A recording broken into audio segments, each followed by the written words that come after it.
부동산이고 주식이고 돈을 마음껏 빌릴 수 있을 때 사면 돈을 벌어요. 마음껏 빌릴 수 없는 순간이 오면 되게 위험한 겁니다. 그런 상황이라고 말씀드리고 싶네요.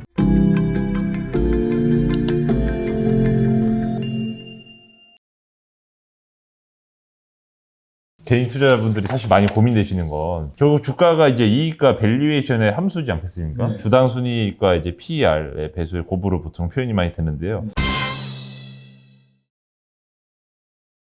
하향 조정이 느리게 된 그런 이익 전망치에 대한 신뢰가 낮다 부분을 지적해 주셨지 않습니까? 개인 입장에서 이게 뭐 저희가 직접 리서치를 할 수도 없고 이익 전망치를 기업 분석을 한다 하더라도 애널리스트 분만큼 저희가 자세하게 도출을 못하지 않습니까? 도대체 개인 투자자분들은 어떤 걸 투자 근거로 삼아야 될까요? 많이 아는 것보다 정확히 아는 게 매우 중요하거든요. 주식투자라는 게 내가 어떤 하나씩 정확히 알아가는 습관을 가져가면 이게 축적이 되는데, 제가 감히 말씀드리지만 정보가 많다고 해서 그게 투자에 도움이 될까요? 되게 위험한 생각이거든요. 반도체 하나만 예를 들어도 그렇고 소재도 그렇죠. 상당히 이제 여러 군데 영향을 주고 있는데 최근에 이제 유가가 올라옵니다. 이게 잠잠해져야 될 텐데 전망은 항상 빗나가는 겁니다. 저희들이 맞추지 못해요. 전망 애널리스트도. 근데 이제 유가 많이 가야 한 70불 보던 사람들이 하다가 지금 80불을 넘어왔어요. 유가 올라가면 저희 같은 사람들은 원인을 좀 찾아보고 싶죠. 사실 잘 보면 유가가 오른 게 아니라 천연가스의 대체 수요 때문에 올라간 거예요. 발전소를 움직여야 되는데 이게 천연가스 공급이 느리단 말이에요. 근데 어느 날 갑자기 저번에 한번 이런 일이 있었죠. 푸틴이 나 천연가스 공급해 줄 거야 한마디 했으니까 천연가스가 조금 빠졌어요. 그랬더니 갑자기 악재 해결됐다. 그렇게 단순하지가 않다는 거예요. 그러니까 예를 들어서 이게 되려면 유가가 안정되려면 일단 사우디 같은 데서 되게 증산을 하면 되는데 사우디도 그럴 이유가 없죠. 미국과의 관계도 예전 같지 않고. 근데 러시아의 제한적 가스 공급이 그럼 좀 중단될 가능성이 있냐? 제가 보기에는 정말 공포할 수 있는지 여부도 중요하고, 독일과의 관계 속에서 과연 폴란드 떠나서 독일로 가는데 파이프라인에 대한 여러 가지 복잡한 이슈가 있습니다. 그런 걸 정확히 아시면 이게 간단치 않은 이슈를 알게 되는 거죠. 그래서 천연가스가 저렇게 올라온 거예요. 근데 또 하나 문제가 있죠. 만약에 올겨울이 추우면 어떻게 하죠? 유럽이 추울 때가 문제거든요. 라니냐 때문에. 그럴 가능성이 충분히 있는 거예요. 그러니까 제가 미래에 어떨 거냐 물어보면 항상 이런 말씀을 드리면 정확히 뭘 말씀하시는 거냐 그러면 여러 가지 이런 변수들의 시나리오를 머릿속에 정확히 알고 있는 사람은 이게 이제 어느 날 영국이 엄청나게 혹한이 왔대. 엄청 강추위가 왔다. 이런 굉장히 안 좋은 뉴스로 알아낼 수가 있는 거죠. 그러니까 올해 이를 가능성을 염두에 둔다면 비용 부분, 코스트 부분에 반해서 아직까지 여러 가지 울퉁불퉁한 길이 남아있다는 거가 있을 수밖에 없지 않을까요? 개인들이 그런 데이터를 접할 수 없지 않습니까? 이렇게 물어보시잖아요. 이런 게 데이터라는 겁니다. 그러니까 이걸 다 하면 유가가 여기서 매일 뉴스에 나오는데 이번에 유럽에 한파가 와서 예를 들어서 이런 라니냐가 막 나온다 이러면 유가가 더 올라가겠구나. 90%를 넘어가겠구나 생각이 들면 기업이 이게 영향이 온다.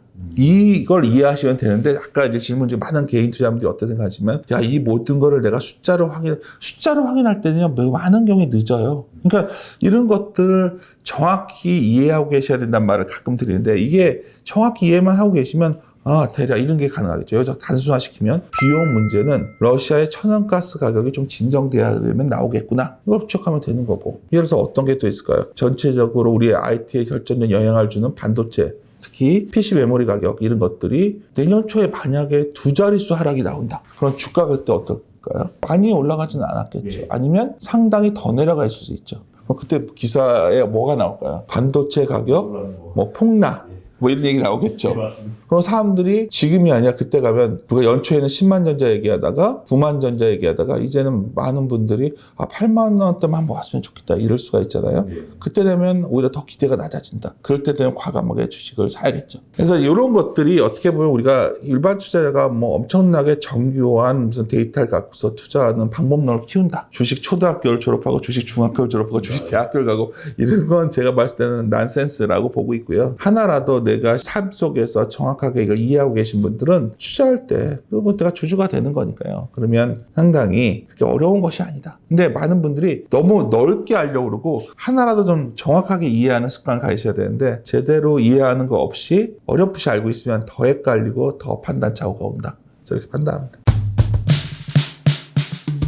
많은 증권사들이 올해 쉽지는 않겠지만 대세 상승은 이어질 것이라는 전망을 좀 내놓았던 기억이 나는데요. 센 소장님께서는 작년 말부터 사실 코스피가 이제 전체적인 박스권 움직임을 보일 것 같고, 또 2,800선 아니면 3,000선 그 이상 레벨에서는 개인 투자자분들도 조심을 해야 된다 언급을 해주셨던 것 같은데요. 저는 사실 아까 말했지만 실적의 기대에 비해서 이렇게 잘 나올지는 몰랐어요. 하지만 제가 3월쯤에 다시 한번 더 강한 톤으로 상단이 나온 거 아니겠는가 말씀을 드렸던 이유는 뭐냐면 일단 5월이면은 그러니까 이게 간단한 거예요. 5월만 되면 작년에 5월에 너무나 많은 것들이 너무 낮아져 있기 때문에 주식시장이 대단한 게 아니라요. 어느 시점에 비교해서 성장하냐 이걸 많이 봐요. 전년 동기 대비, 전년도에 동일한 시기에 대비해서 성장하냐, 뭐 감소하냐를 많이 보는데 작년 5월은 너무 자명했거든요. 수출 증가율이 그랬다는 거예요. 수출이 작년에 너무나 낮았기 때문에 5월이. 5월 대비해서 올해 증가율은 올해 5월이 고점일 수밖에 없었잖아요. 앞으로 계속 수출이 절대액이 늘어나도 증가율은 꺾여 내려오는데 EPS 증가율은 매출 증가율이 뭐 많이 파는 게 수출이니까요. 매출 증가율이 수출 증가율과 같이 가기 때문에 5월부터 꺾여 내려오는 해에 주가가 치고 간 적이 없어요. 이거는 뭐 대단한 기법도 아니었고 그래서 올해 시장은 이게 좀 진정될 때 기다리는 건데 거기다가 이제 9월 이후에는 더 공급망 이슈까지 붙인 거죠. 오늘은 이제 지난 건 지난 거고 그 점은 그래서 좀 상당한 제한적으로 봤지만 또 자기가 잘못 본 거는 뭐 3,300 이렇게 갈 줄은 잘 몰랐어요. 근데 뭐 그 정도 가더라고요. 하지만 먹을 건 별로 없는 장이라는 생각이었고 물론 종목별로 뭐 가는 것도 있죠. 그런 것들을 뭐 하나하나 우리가 다 영업할 수는 없는 거고 그럼 내년을 바라볼 때 어떻게 될까요? 제가 계속 말씀드린 단어는 하나인 것 같아요. 결국은 아까 말했던 마진율, 기대값. 제가 대단한 기법이 있는 게 아니기 때문에 제가 생각하는 기관 투자가분들이나 동일하게 좀 말씀을 드려요. 당신이 뭘 중시해서 보고 있냐 하면 저는 현재 기대 수익이 너무 높은데 이게 좀 내려와야 내가 마음이 편안하는 거죠. 과거에도 보면 기대값이 내려와서 우리가 주식을 하는 사람들은 하방 압력이 적어요. 견딜 수가 있는데 기대값이 높을 때 주식 투자를 공격적으로 하게 되면 상당히 변동성에 굉장히 취약해집니다. 근데 여러 가지로 지금 상황이 그러한 측면에서 자유롭지 않기 때문에 저희들은 지금 시점에서 내년을 바라보면 소위 기대값이 내려오는 시간이 아직도 좀 더 필요하기 때문에 내년도 한 1분기에서 1분기, 2분기 중반 정도까지는 기대값이 내려오는 과정이라 보고 있고요. 그러면 자연스럽게 우리나라 선거도 끝날 것이고 그리고 나면 이제 미국이 9월쯤에 금리를 올리지 않을까요? 9월이나 가을에 미국이 금리를 올린다는 건 어떤 의미일까요? 그냥 금리 올리는 게 무조건 나쁜 걸까요? 아까 말했던 우리가 가장 시장의 문제는 물가와 성장이라는 이 두 변수에 힘겨루기를 하고 있는데 물가가 올라오는 것 이상으로 성장이 나오는 때 금리를 올릴 수 있겠죠. 아니 그게 아니라 정말 너무나 물가 문제가 심각해서 금리 올리면 정말 안 좋은 시나리오고 하지만 제가 그래서 내년 가을쯤에 미국이 기준금리를 올릴 정도의 체력이 된다면 우리 시장이 다시 한 번 더 강하게 올라갈 수도 있겠죠.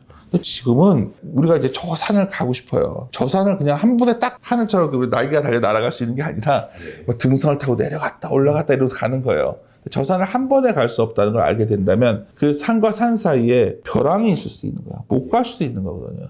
이 시점에서는 그냥 그 정도 흐릿하지만 전망밖에 할 수 없고 무엇이 중요하냐를 계속 우리가 인식하고 접근해야 돼요. 여기서 굉장히 중요한 말을 제가 드렸는데 결국 물가는 올라간다는 얘기예요. 슬로우. 하나 팁을 드리자면 물가가 올라올 때는 IP는 잘 안 됩니다. 과거 데이터 보면 이제 물가 올라올 때는 약간 사이드가 색깔이 바뀌어요. 그래서 요거만 보셔도 작년에 들어와서 올해 상반기까지 주식을 열심히 하셨던 분들이 직전에 경험했던 시장이 재현될 가능성은 매우 낮다. 요 정도 팁만 갖고 가셔도 그럼 어떻게 해야 되지를 한번 계속 고민하셔야 된다. 주가가 결과적으로 엄청 오를지 말지는 물가가 상승할 거라는 전체적인 방향성을 판단을 해야 될 것 같은데 당장 현실적으로 연초에 이제 삼성전자라든지 카카오 같은 국내 대형주에 물려 계신 이제 개인 투자자분들도 꽤 많을 것 같습니다. 코스피가 전고점 회복이 좀 당분간 요원하다면 연초에 좀 물리신 분들에게는 좀 어떤 조언이 좀 필요할까요? 개개인의 선택의 문제죠. 그거 어느 하나 뭘 줄이고 뭘 그럴 문제를 제가 어떻게 답을 하겠습니까? 그거는 뭐 제가 봤을 때는 그냥 위안을 주는 거면 이건 확실합니다. 만약 현재 매일매일 기도하는 마음으로 살고 계시다면 그거를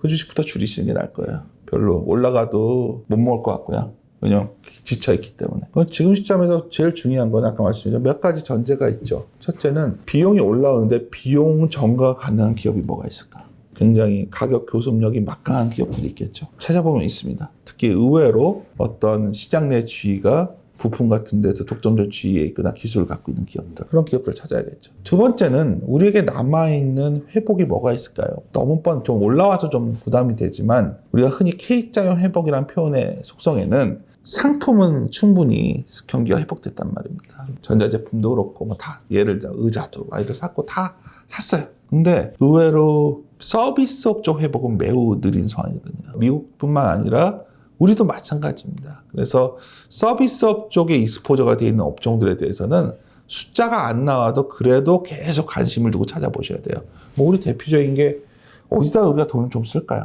주식차는 별거 아닙니다.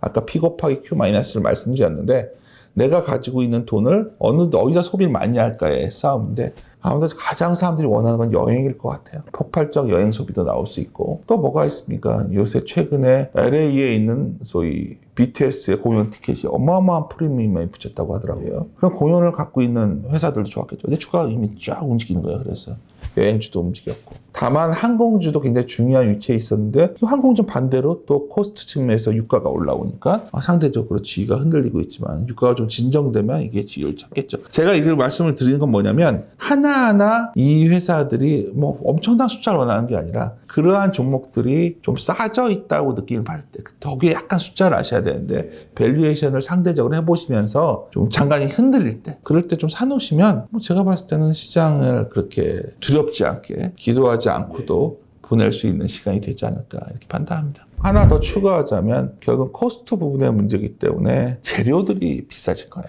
뭐든지 어떤 생품에 있어서 재료 가격, 원자재 가격이 올라오면서 올라오는 것들 뭐 이런 것들도 해당되겠죠. 석탄 가격이 오르면 되게 흥미로운 현상이 있어요. 이거 재미로 제가 말씀을 드렸는데 다들 잘 모르시기 때문에 흥미로워 하시더라고요. 우리가 알다시피 비료는 석탄과 가스 갖고 만듭니다. 석탄 가격이 오르니까 비료 가격이 급등하겠죠. 어떤 곳에서는 비료 가격이 급등하니까 농산물 가격이 급등할 수 있다 말도 나오는 거예요. 이거 지금 그렇게 된다가 아니라 사람들이 무슨 생각을 하고 있냐는 거죠. 그래서 농산물 쪽에 어떤 거 투자하는 사람들도 있고 비료 쪽에 투자하는 사람들도 있을 거고 심지어 최근에는 또 ESG 이런 이슈 때문에 도저히 뭐 다른 거 갖고 대체는 할 수가 없으니까 다시 원전을 돌릴 수밖에 없겠구나. 우라늄 가격이 막 뛰어요. 그러면 우라늄이 움직였을 때 국내에 관련된 기업이 뭐가 있을까? 제가 지금 뭘 말씀드리는 거냐면 아까 제가 좀 어렵게 말씀드린 게 뭐냐면 미국의 물가 지표와 우리나라의 반도체 시총 비중을 그려놓고서 역축을 그려놓으면 정말 똑같이 움직입니다. 그러니까 물가가 올라가면 반도체가 안 되는 거예요. 근데 어디가 됐었냐? 방금 전에 말했던 이런 것들이에요. 원재료 가격들. 그러니까 반도체에서도 뭐가 되죠? 규소 같은 게 엄청 뜨는 거죠. 그런 종목을 뭘 사야 되는지가 떠오르기 시작하는 거죠. 그러니까 시장이 많은 분들이 지수만 보고 있지만 지수 외에 좋아지는 곳이 있으면 나빠지는 곳이 있고 장이 붕괴되는 게 아니라면 그것을 찾는 과정이 지금 중요한데 많은 분들은 내가 작년 연말 연초에 뭘 많이 샀는데 그게 다시 돌아올 거야. 이것만 바라보고 있기 때문에 시장이 반등을 하더라도 굉장히 소외되는 그런 느낌을 받지 않을까 제가 판단합니다. 말씀하신 대로 또 원자재 가격이 최근 많이 급등을 하고 있지 않습니까? 네. 소재나 원자재 가격이 급등하다 보니까 다시 또 원자재 슈퍼사이클이란 단어를 또 최근에 또 본 것 같거든요. 이런 원자재 슈퍼사이클 전망에 대해서는 현실성이 좀 있는 시나리오인가요? 플랫폼 기업이 발전했고 이런 구조 변화가 있기 때문에 기본적으로 디플레이션을 유지할 수, 그러니까 물가를 상승을 좀 제한하는 뭐 별거 아니라 우리 보면은 뭐 쿠팡 이런 것들이 굉장히 물가를 낮춰주잖아요. 이런 영향은 분명히 있습니다. 근데 이제 또 하나 잊지 마셔야 되는 게 마크 트웨인이 이런 말을 했잖아요. 역사는 반복되지 않습니다. 그러니까 우리가 가끔만 옛날에 기억에 종속되신 분들은 새로운 변화를 잘 못 쫓아가시죠. 무슨 변화가 가장 변한 거냐면 중국과 미국이 협조하지 않는다는 게 매우 중요한 겁니다. 네, 지금 안에서 지난 금융위기 직후에는 2009년 4월에 런던에서 G20가 열렸고 결국 미국을 금융위기에서 벗어나기 위해서 굉장히 협조를 했었죠. 그전에는 어땠죠? 우리가 바이든 대통령이 부통령일 당시에 아주 중국이 WTO 들어오면서 중국이 디플레이션을 수출했잖아요. 싸게 물건을 만들어 수출해 주지 않았습니까? 미국은 열심히 소비해가지고 잉여를 남겼었고 그 잉여를 갖고 기술 개발해서 전 세계 경제가 굉장히 발전했던 거예요. 그때는 굉장히 뭐든 쌌던 겁니다. 근데 지금은 어떤 문제가 생겼죠? 아까 미국은 이 말을 하는 거죠. 밖에서 만들지 말고 와서 만들어. 미국의 인건비가 얼마나 비쌉니까? 그러면 옛날에는 왜 만들어요 자동차를? 인건비가 저렇게 비싼데 우리가 저기 어려운 나라 가서 해야 되는데 미국에서 만들어야 돼요. 그러면 다 올라가겠죠 코스트. 중국은 또 어떠냐면 미국을 100년 만에 대변혁기라고 중국은 생각하고 있고 아주 무역 전쟁에서 단기적으로 밀리더라도 중국이 미국을 따라잡을 수 있다는 생각을 갖고 있어요. 우리와 달라요. 그러다 보니까 중국은 또 느꼈죠. 미국이 기술을 딱 막아버리니까 그냥 사방이 막혔잖아요, 중국이. 전에 이제 중국의 국가정책 변화를 얘기하면서 무슨 말을 했냐면, 중국은 미국식의 어떤 서비스업적인 성장보다 독일식의 스마트 제조업으로 가겠다. 선언을 했어요. 이게 다른 말로 하면 무슨 말이냐면, 나도 자체적으로 만들겠다. 다시 우리가 했던 말로 돌아가는 겁니다. 전 세계적으로 제조 경쟁이 벌어진 거예요. 그러니까 서로 원래 우리가 국제 무역의 원리는 뭐냐면 더 자원을 싸게 써가지고 생산할 수 있는 곳에 싸게 만들어서 수출해주면 좋아지는 거였는데 각자 다 만드는 거예요. 미국도 따로 만들고 중국도 따로 만들고 우리는 어디에 속해서 만들어야 되나 그게 고민이 되고 있지만 중요한 건 이런 국면에서 디플레적 상황 가기가 쉽지 않다는 거죠. 제가 이제 올해 그래도 잘 본 것 중에 하나가 내년까지 봤을 때 많은 분들이 스태그플레이션이냐 막 리플레이션이냐 막 논쟁하고 그게 뭐가 중요해요. 10몇 년, 20년 만에 물가가 움직이는구나 생각이 드는 거죠. 그러면 우리의 삶의 방식이 많이 바뀌어야 되지 않을까요? 물가가 움직이니까 뭐 자산을 갖고 있으면 된다. 이건 굉장히 단순한 논리고 물가가 움직여서 혹시 금리가 움직일까 봐 두려운 거죠. 시장 금리가. 제가 봐도 지금 뭐 미국채 10년 기준으로 뭐 1.6 왔다 갔다 하는데 과연 2% 넘어갈 수 있을까? 이 생각을 지금은 갖고 있어요. 근데 우리 생애에 5년 뒤 10년을 놓고 봤을 때 만약에 금리가 움직이는 시장이 시작된 거라면 왜냐면 요새 10년 투자 얘기를 많이 하니까 그랬을 때 상황은 많이 바뀌는 겁니다. 제 고민의 초점은 사실 오늘 갑자기 오래간만에 매일경제 TV 와서 요새 맨날 만나서 얘기하는 주제의 핵심은 이거예요. 지금 1, 2년 얘기를 하는 게 아니라 뭐 당장 내년도 뭐 이렇게 해서 크게 문제될 건 없어요. 근데 이제 그런 변화가 생긴 건가? 굉장히 제가 살아온 환경과 달라지는 그런 시대. 그러니까 제가 이 말씀을 왜 드리냐면 우리가 80년대 볼코의 그 70년대 스택을 걷고 나서 그 금리 올리면서 잡았던 그 이후에 우리가 장기간의 호황기였는데 이 변화가 혹시 생길까봐 시장 내부에서는 그 불안감도 있는 거예요. 근데 다시 말씀드리지만 이게 당장 뭐 올해 내년에 그럴 가능성은 제로고요. 다만 그러한 방향이 잡히면 보통 조금씩 영향을 줘요. 그래서 계속해서 보셔야 되는 거는 당장 기업이익 측면에서는 비용을 보시는 거고 섹터를 플레이하는 데 입장에서도 약간 인플레적인 가격이 반영되는 그런 것들을 잘 보셔야 된다. 그게 시장에서는 지금 다들 관심이 없지만 서서히 움직이고 있다. 저는 이렇게 판단하고 있습니다. 그동안 미국채 10년물 금리가 장기적으로는 우하향을 했지 않습니까? 이번에 시작된 인플레이션이라는 게 정말 미중 간 갈등에서 불거진 10년 이상 뭔가 장기적인 인플레와 금리 인상 사이클이라면은 적어도 인플레 해지 자산으로서는 저희는 그럼 어떤 걸 들고 가는 게 좋을까요? 금리도 일종의 투자 자산화 되면서 시장의 어떤 신호 기능이 많이 약화된 것도 사실이거든요. 여하튼 안전한 형태의 자산을 보면 여기서 이제 조심스러운데 실물 자산이 날 수가 있죠. 아주 길게 본다면. 더 중요한 거는 부채는 줄여야 된다는 거죠. 그러니까 전체적으로 이 모든 문제에 빨린 건 뭐냐면 이게 왜 여기까지 악화된 거냐면 지금 전 세계가 모든 곳이 부채 문제로 시달리고 있는 거예요. 그래서 미국은 부채 한도 협상이 계속해서 난항을 겪고 있는 이유가 정부의 재정이 너무 부채가 많잖아요.